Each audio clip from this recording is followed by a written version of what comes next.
Hello friends, welcome to புதுமை சமையல். இன்றைக்கி நம்ம சேனலில் யூஸ்ஃபுல்லான வீடியோ தாங்க பார்க்க போகிறோம். நிறைய பேருக்கு இன்னமும் பூ கட்ட தெரியாதுங்க. எங்கேயாவது ஃபங்க்ஷன் போகணுன்னா கூட பூ கட்டின பூவாக வாங்கி வச்சுப்பாங்க.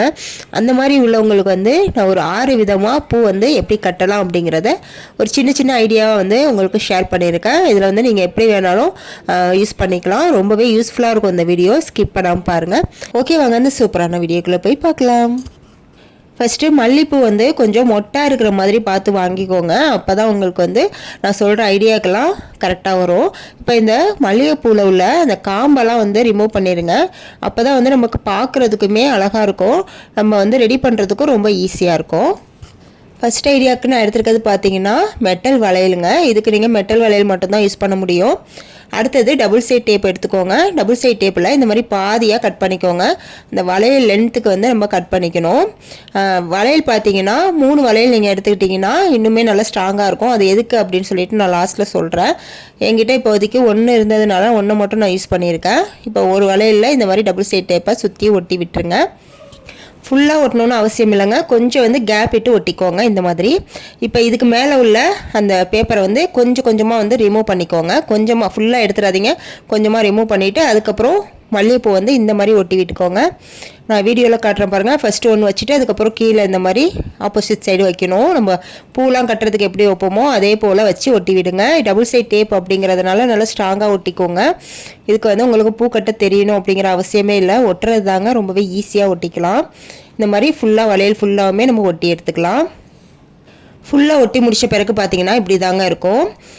இப்போ இதில் நம்ம கீழே கொஞ்சம் கேப் விட்டுருக்கோம்ல வளையல், அதை கத்திரிக்கோல் வச்சு கட் பண்ணிக்கலாங்க. அது மெட்டல் வளையல் அப்படிங்கிறதுனால ஈஸியாக கட் பண்ண முடியும்.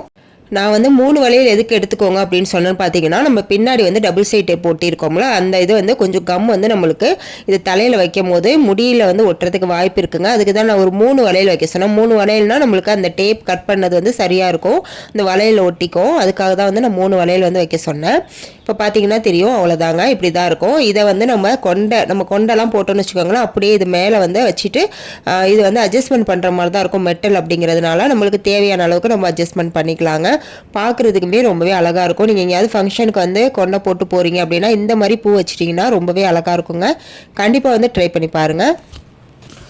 அடுத்து 2வது மெத்தட் பார்க்கலாம். இதுக்கு நான் எடுத்துருக்கிறது பார்த்தீங்கன்னா இந்த மாதிரி ஒரு கிளிப் எடுத்திருக்காங்க. சில பேருக்கு இந்த மேலே உள்ள பாட் உடஞ்சி போயிருக்கும் பாருங்கள். கிளிப்பு இந்த மாதிரி கிளிப்பில் அந்த கிளிப்பை கூட இந்த ஐடியாவுக்கு நீங்கள் யூஸ் பண்ணிக்கலாம். இப்போ இது மேலேயும் நான் டபுள் சைட் டேப் இந்த சைஸுக்கு தகுந்த மாதிரி கொஞ்சமாக கட் பண்ணி ஒட்டியிருக்கேன். இப்போ இதுக்கு மேலேயும் நம்ம ஃபஸ்ட்டு எப்படி மல்லிகைப்பூ ஒட்டணுமோ அதே போல் ஒட்டிக்கலாங்க. சென்டரில் நீங்கள் வேறு ஏதாவது பூ வச்சு கூட ஒட்டிக்கலாம். நான் கொஞ்சமாக கனகாமரம் சென்டரில் ஒட்டி விட்டுக்கிறேன். 2 பக்கமும் மல்லிகைப்பூ ஒட்டி விட்டுக்கிறேன். இப்போ பார்க்க ரொம்ப அழகாக இருக்கும். அதனால் உங்களுக்கு விருப்பமான டிசைன் மாதிரி நீங்கள் கொடுத்துக்கலாம் பூவில். இந்த மாதிரி பண்ணும்போதும் பார்த்தீங்கன்னா கிளிப்பு ரொம்பவே அழகாக இருக்குங்க. இதை நம்ம கிளிப்பு மாதிரி வச்சு யூஸ் பண்ணிக்கலாம். பார்க்குறதுக்கே நீட்டாக அழகாக இருக்கும். நெக்ஸ்ட்டு 3வது மெத்தட் பார்க்கலாங்க. அதுக்கு நான் இந்த மாதிரி ஹேர் கிளிப் எடுத்திருக்கேன். குழந்தைங்களுக்குலாம் வச்சு விடுவோம் பாருங்கள். இந்த மாதிரி ஹேர் கிளிப் ரொம்ப பழசாக போனதுங்க. அது நான் எடுத்திருக்கேன். இப்போ இதில் நம்ம பூ எப்படி டிசைன் பண்ணலாம் அப்படிங்கிறத பார்க்கலாம். அதுக்குமே நான் டபுள் சைட் டேப் தான் எடுத்திருக்கேன். அது இந்த மாதிரி 2 இது பக்கம் இருக்குது பாருங்கள் என்னோட இதில். அதில் 2 பக்கத்துலேயும் இந்த மாதிரி கொஞ்சம் கொஞ்சமாக கட் பண்ணி ஒட்டி விட்டுக்கிறேன். இப்போ இதுலேயுமே ரவுண்டாக சர்க்கிள் ஷேப்பில் நான் மல்லிகைப்பூ அப்படியே வச்சு ஒட்டி விட்டுக்கிறேன். சென்டரில் கொஞ்சமாக கனகாமரம் வச்சு ஒட்டி விட்டுக்கிறேன். இதுக்கு பதிலாக நீங்கள் சின்ன ரோஸ் இருந்தால் கூட சென்டரில் வைக்கலாம். அதுவுமே பார்க்க அழகாக இருக்கும். இப்போ பார்த்தீங்கன்னா நான் ஒரு பக்கம் ஒட்டி முடிச்சிட்டேன் பாருங்கள். இவ்வளோ அழகாக இருக்குது பார்க்குறதுக்குனே. கிளிப்பு ரொம்பவே அழகாக இருக்குது பாருங்கள். இதே போல் அந்த பக்கமும் நம்ம ஒட்டிக்கலாம். உங்ககிட்ட 1 சைடு தான் இருக்குது அப்படின்னா கூட பரவாயில்ல, நீங்கள் 1 சைடு மட்டுமே ஒட்டிக்கலாம். இப்போ அவ்வளோதாங்க. 2 பக்கமும் நான் ஒட்டி முடிச்சிட்டேன். இது எவ்வளோ அழகாக இருக்குது பாருங்கள் பார்க்குறதுக்கு. நம்ம குழந்தைங்கள ஏதாவது ஃபங்க்ஷனுக்கு அழைச்சிட்டு போகிறோம், அப்போதைக்கு பூ வைக்க மாட்டுறாங்க அவங்க அப்படின்னா இந்த மாதிரி நீங்கள் ரெடி பண்ணி கொடுங்க. ரொம்பவே அழகாக இருக்கும். அவங்களும் விருப்பப்பட்டு வச்சுக்குவாங்க. பாருங்கள் எப்படி சூப்பராக இருக்குன்னு. இந்த ஐடியாவை ஒரு டைம் நீங்கள் ட்ரை பண்ணி பாருங்கள். அடுத்து 4வது மெத்தட் பார்க்கலாம். அதுக்கு நான் எடுத்துருக்கிறது பார்த்தீங்கன்னா இந்த மாதிரி ஹேர் பின் எடுத்திருக்காங்க. குஷி கிளிப்னு சொல்லுவாங்களா, இந்த மாதிரி கிளிப் எடுத்திருக்கேன். இப்போ இதுக்கு மேலேயும் நான் அந்த சைஸுக்கு தகுந்த மாதிரி டபுள் சைட் டேப்பை கட் பண்ணி ஒட்டியிருக்கேன். இப்போ இதுலேயுமே நம்ம மல்லிகைப்பூ நம்ம விருப்பத்துக்கு ஏற்ற மாதிரி நம்ம ஒட்டி விட்டுக்கலாம். ஒட்டி விட்டுட்டு இதை நம்ம சைடில் தலையில் வைக்கும் போது பார்த்தீங்கன்னா இன்னுமே அழகாக இருக்குங்க. இந்த மாதிரி நீங்கள் ட்ரை பண்ணி பார்க்கலாம். நெக்ஸ்ட் மெத்தட் பார்க்கலாம். அதுக்கு வந்து நம்ம நார்மலாக எப்படி பூ கட்டுவோமோ அந்த மாதிரி கட்டிக்கோங்க. அதாவது கொஞ்சமாக கட்டிக்கோங்க. இந்த அளவுக்கு வந்து கட்டினா போதும். கட்டி முடிச்சதுக்கப்புறம் லாஸ்ட்டாக வந்து ஒரே ஒரு ரோஸை வந்து இந்த மாதிரி வச்சுட்டு அதையுமே வந்து கட்டிக்கோங்க. ஒரு ரோஸ் மட்டும் வச்சு கட்டிக்கோங்க.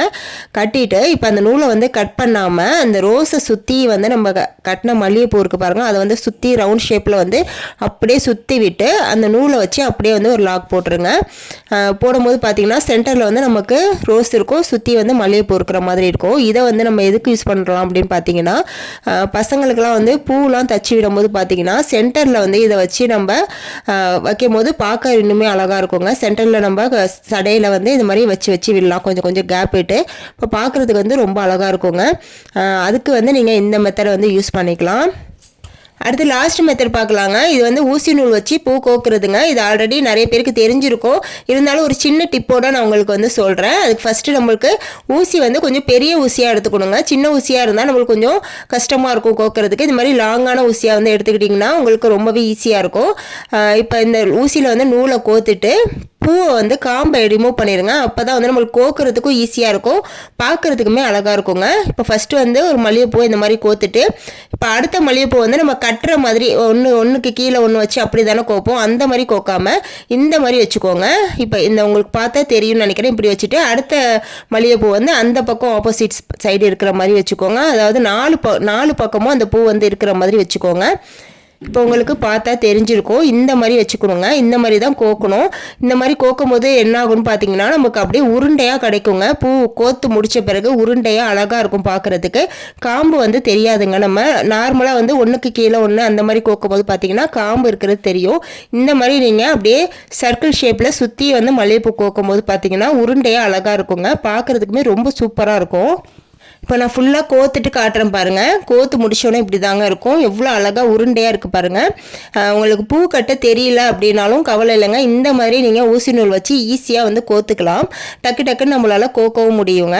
பார்க்குறதுக்குமே அழகாக இருக்கும். தலையில் வந்து இந்த மாதிரி பூ கோத்து வைக்கும் போது நம்ம நார்மலாக கட்டி வைக்கிறத விடவும் இது வந்து ரொம்ப ரொம்ப அழகாக இருக்குங்க.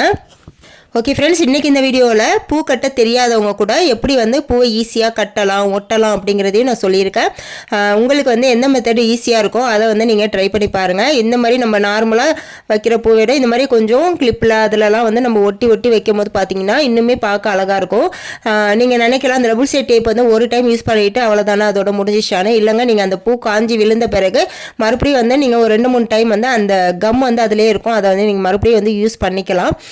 அதனால் ஒன்றும் பிரச்சனை இல்லை. டபுள் சைட் டேப் வந்து ரேட்டும் ரொம்ப கம்மி தான். அதனால் நீங்கள் வந்து வாங்கி வச்சுட்டு எங்கேயாவது ஃபங்க்ஷன் போகும்போது நீங்கள் இந்த மாதிரி வந்து ஒட்டி வச்சுக்கலாம். அதுவும் குழந்தைங்களுக்கு வந்து அந்த கிளிப்பில் வைக்கிறது பார்த்தீங்கன்னா ஃபங்க்ஷன் போகும்போது அந்த மாதிரி ரெடி பண்ணி வச்சிங்கன்னா ரொம்பவே அழகாக இருக்குங்க. என்னோட பாப்பா வந்து ஸ்கூல் போயிருக்கிறதுனால இதெல்லாம் என்னால் வச்சு காட்ட முடியல. வீட்டில் இருந்தானா கண்டிப்பாக உங்களுக்கு வச்சு நான் காட்டியிருப்பேன்.